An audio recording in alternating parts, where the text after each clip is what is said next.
વડોદરા શહેર કોંગ્રેસ સમિતિ દ્વારા ઉત્સાહભેર ધ્વજવંદન અને રાષ્ટ્રગાનનો કાર્યક્રમ યોજાયો હતો। કોંગ્રેસ શહેર કાર્યાલય ખાતે રાષ્ટ્રધ્વજ તિરંગાને માનભેર સલામી આપવામાં આવી હતી અને ઉપસ્થિત સૌએ દેશની આઝાદી માટે પ્રાણની આહુતિ આપનાર શહીદોને શ્રદ્ધાંજલિ અર્પણ કરી હતી।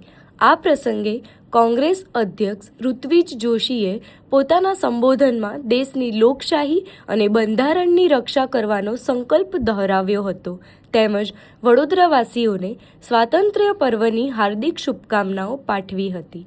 કાર્યક્રમ દરમિયાન વંદે માતરમ અને ભારત માતા કી જયના નારાઓ સાથે આખો વિસ્તાર ગુંજી ઉઠ્યો હતો। 15 ઓગસ્ટની આઝાદી કોણે આપી? એક મુવમેન્ટ, એક ગાંધી ચલાતા અને આ દેશની અંદર બધાને ભેગા કર્યા, એની અંદર બધા જોડાયા, ચાહે સરદાર વલ્લભભાઈ પટેલ હોય, લાલ બહાદુર શાસ્ત્રી હોય, મૌલાના આઝાદ હોય, બધા જોડાયા। ભગતસિંહ, સુખદેવ, રાજગુરુ, ચંદ્રશેખર આઝાદ, બધા નામી અનામી બધા જોડાયા। એક સત્ય અને અહિંસાની લડાઈની સામે અંગ્રેજોને ઝુકાવવું, એ જમાનામાં જ્યારે અંગ્રેજની સામે બોલે તો ગોળી વાગી જાય એવા સમયે આ આંદોલન ચાલ્યું આ દેશની અંદર।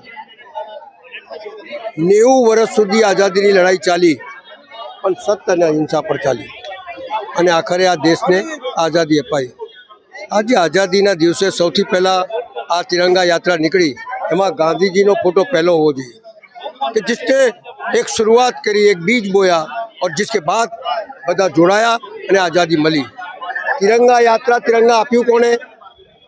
કે ગાંધીજીના નેતૃત્વની દેશની અંદર બધી તિરંગા યાત્રા મળી, તો સૌથી પહેલાં એનો ફોટો હોવો જોઈએ।